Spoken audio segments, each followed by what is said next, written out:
Salut à tous, aujourd'hui on va voir un nouveau tuto avec Énigme Magique et on va parler de cardistry, mais pas seulement, c'est quelque chose qui peut aussi être appliqué à la magie.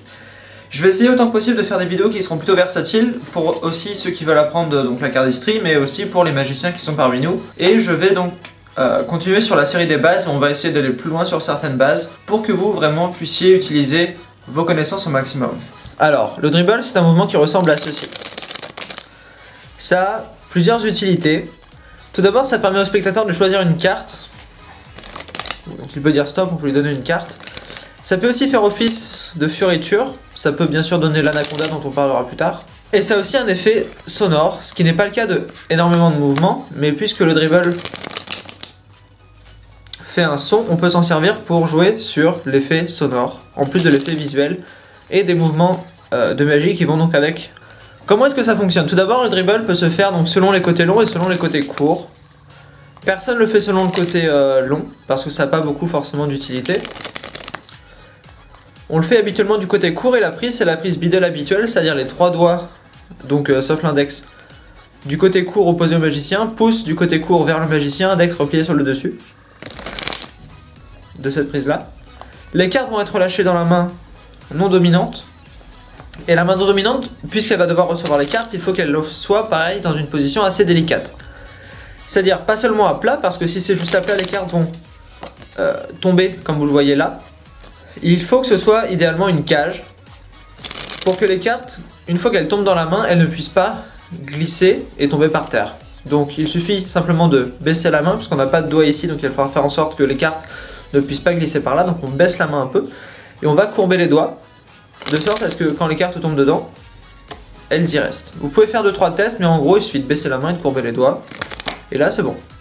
Si vous ne baissez pas trop la main et que vous gardez les doigts comme ça, les cartes peuvent très bien tomber vers l'arrière, d'où l'intérêt d'incliner le poignet. Pour appliquer la pression, on va tenir le paquet donc à l'horizontale ou certaines personnes le font avec le pouce un peu relevé vers le magicien, ça permet de voir les cartes, on y viendra plus tard. Il suffit donc de tenir les cartes comme ça pour les faire tomber et d'appuyer donc essentiellement plus avec le pouce, un peu avec l'index, et ces doigts là vont surtout tenir le paquet. Et on va simplement relever le pouce comme pour faire un riffle et lâcher les cartes. Un dribble sera plus beau si les cartes tombent une à une. Bien sûr, les faire tomber une à une c'est relativement difficile, mais ce qu'on peut faire c'est quand même obtenir quelque chose d'assez régulier. Et vous entendrez que le bruit est beaucoup plus aigu si votre dribble est plutôt fin. Alors qu'un gros dribble, c'est un bruit plutôt grave. On peut aussi faire le dribble en tenant le paquet par les coins, ça permet de faire un dribble beaucoup plus fin. La prise pour ceci, je vais la détailler rapidement, c'est le pouce dans un coin, donc le coin court à gauche vers le magicien. L'annulaire au coin opposé, donc diamétralement opposé comme ceci. Diagonalement en l'occurrence opposé. Le majeur va simplement être collé à l'annulaire ici, mais va pas servir à grand chose, et l'index va être plié sur le dessus, comme pour le mouvement normal. Vous noterez que ce dribble là est beaucoup plus facile à faire proprement, même s'il est un peu plus délicat à faire. Quand vous le faites il est beaucoup plus fin. À quoi peut vous servir un dribble? Un dribble vous sert d'abord à faire sélectionner une carte au spectateur de manière élégante.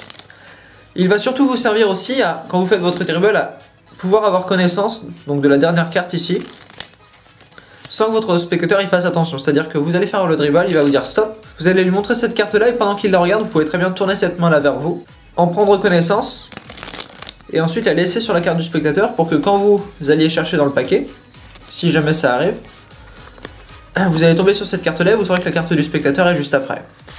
Un dribble va pouvoir aussi vous servir à faire pas mal d'humour avec vos spectateurs. Par exemple, si vous faites le dribble assez vite, ça va durer à peine quelques secondes, et que vous demandez à un spectateur de vous dire stop, il y a de grandes chances, du moins les premières fois, qu'il vous dit stop une fois que vous n'avez plus de cartes. Ça peut être le moment bien sûr de le clasher ou de faire un trait d'humour. Par exemple, de dire très bien, pas mal, on va le refaire mais plus rapidement. Mais ça peut prêter à pas mal de réactions assez intéressantes. Vous pouvez aussi demander au spectateur de directement prendre une carte dans le paquet, même si là il y a des chances pour qu'il en fasse tomber tout un paquet partout. Vous pouvez aussi avoir le spectateur qui remet sa carte au milieu du dribble, ce qui a priori est un contrôle très clean et donne pas énormément d'opportunités pour contrôler la carte. Bien sûr c'est le cas et je pense qu'on y viendra beaucoup plus tard dans l'année, ou pour ceux qui suivent Énigme Magique depuis plus longtemps, vous savez déjà comment faire normalement.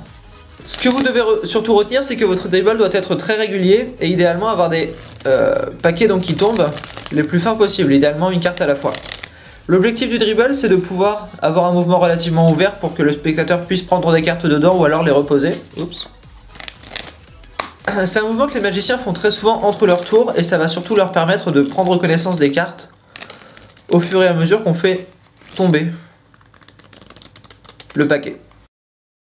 Voilà, c'est tout sur le dribble, j'espère que ça vous a plu, j'espère que vous avez appris des choses et j'espère que vous avez pris des objectifs et pris des choses à tester sur ce mouvement. D'ici là, continuez de lire notre blog dont le lien est en dessous, nos vidéos sont par ici ou par ici, et à la prochaine.